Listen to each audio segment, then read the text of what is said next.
Drip, drop. Water. Without it, there would be no life. Yet people fail to realize its importance. It's time for that to change. This is Washington, located in the northwestern corner of the United States. Its capital is Olympia, and its largest city is Seattle. It's nicknamed the Evergreen State for its abundant evergreen forests that flourish from its wet and rainy climate. But green plants aren't the only thing the rain brought on. There are a few ways Washington residents can get their water. Citizens can drill wells into their property and pump up water from underground. They still need to follow certain guidelines and regulations, but they get fresh water right from the source. The other, more common method is through a water utility service. To name a few in Washington, there's the Kitsap Public Utility Service, the Washington Water Service Company, and the Rainier View Water Company. Okay, so we here at Kitsap PUD, we own and operate a bunch of drinking water systems, right? And we also maintain a water resources monitoring network. The KPUD has over 30 wells in Kitsap County. They monitor, manage, and educate people about Kitsap's water. Chemicals are usually added to the water to help with taste and smell. We do not add anything other than chlorine, and we tend to run a very light dose of chlorine. The maximum you can allow in a finished water is 4 parts per million.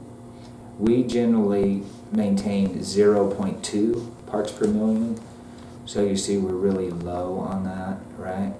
And it's for taste, we really treat for taste and odor control.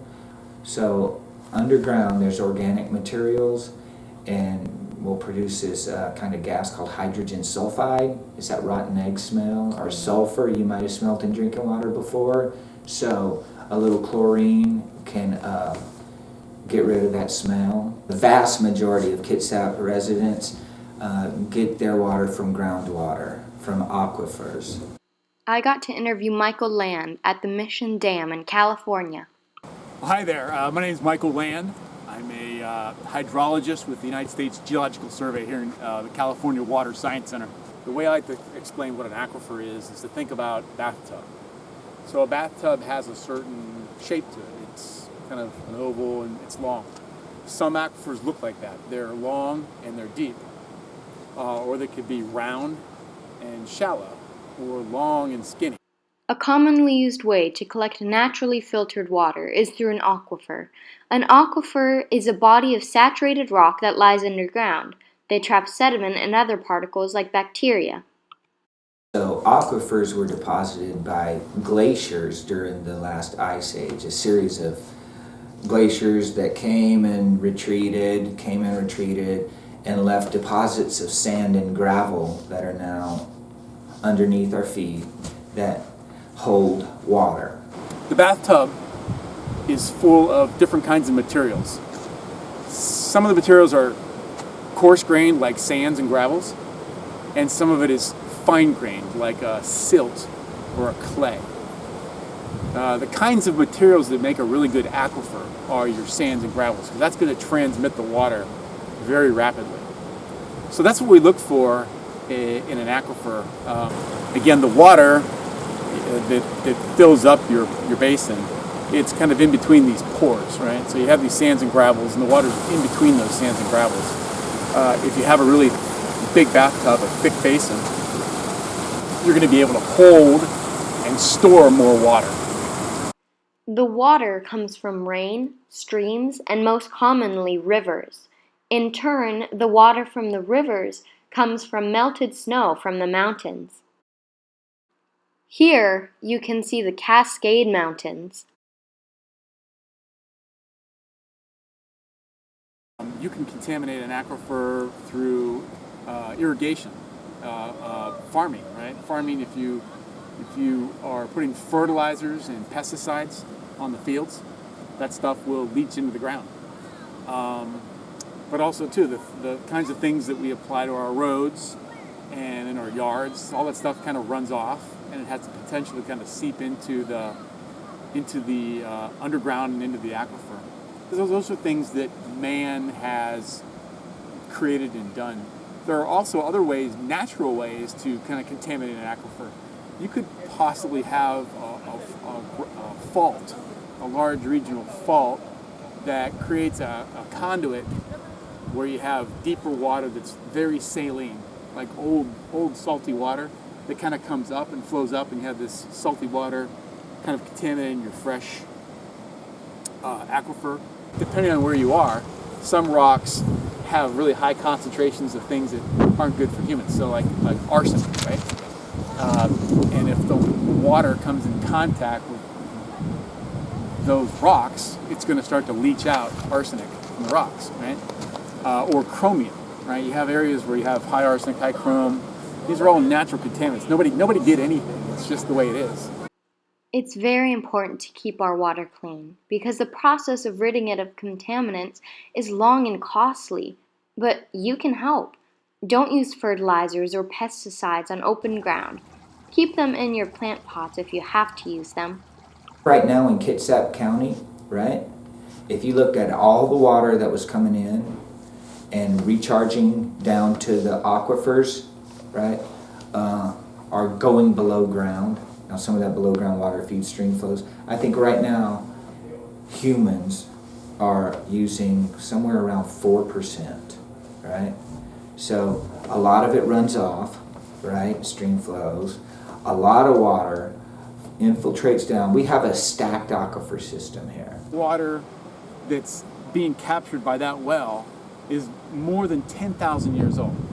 So you have to think about this now. So that water was in contact with the atmosphere 10,000 years ago. It's not because it's really far down and deep. It's not. It's because it's moving somewhat slowly through the aquifer, albeit a deep part of the aquifer, but the travel time from the mission all the way up to the headwaters, 10,000 years. So if you're pumping that water out of the ground, it takes that long to get it back unless you have some kind of sophisticated engineering project to inject the water back in. But how much water we have, how do we manage it? That's a management problem. You need somebody to say, whoa, let's look at the checkbook. Slow down, right? What's going in, what's going out? And if you're pumping water that's 10,000 years old and you don't have a plan for replacing that, it's like mining. You're actually mining the water. Water is our future, and I hope you will help me to make it a bright one. I think people today should understand how precious water is and how very little we have, particularly the water that's of good quality. So I try to impress upon my kids and my family members conservation. Practice treating water as the precious resource that it is. Be frugal, use as little as you can. And we're available anytime to you or anybody else who wants to come up and take an interest in our water. The more people know about it, the more they're going to take care of it, right? We have a vested interest in taking care of it, so it starts with educating yourself. So I tip my hat to you for doing that. Modern plumbing and all the conveniences we have, I think there's been a bit of a disconnect in terms of, well, okay, I'm just going to turn the faucet on. You don't really know the real value of water until one day you go to turn your faucet on and nothing comes out. And nothing comes out for hours. And you can't flush your toilet. And you can't make anything for dinner. And you can't wash your hands. And you can't take a shower. Those kinds of things tend to pass. But I think for most people in the world, they would gladly welcome that kind of situation. To not have to get up at 4 o'clock in the morning and hike a couple miles just to fill up some pails of water and bring it home. And oh, by the way, some of that water, there's a chance that if they drink it, they might die because it's contaminated with, who knows what. We're very fortunate to live where we are, to have the water supply that we have. I hope you enjoyed watching and now have a different view on water. Thank you.